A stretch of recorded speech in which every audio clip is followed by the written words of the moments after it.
Here I have SHARP Aquos R2, and today I'm going to show you how to enter recovery mode on this device. So first of all, you have to turn it off by holding power key.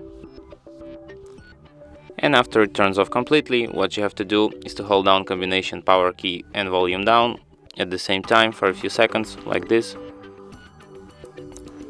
After the screen turns on, you can release power key and keep holding volume down. And that's how you enter recovery mode. There's not many options here at the recovery mode, as you can see. There's only reboot system now and wipe data factory reset. Main options. To navigate through the recovery mode, you can use volume keys, and to select, use power key.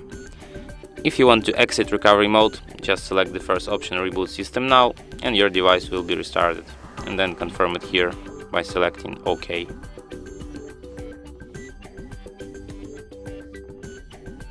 And that's it. Thanks for watching. If you find this tutorial useful, don't forget to hit that like button and subscribe to our channel.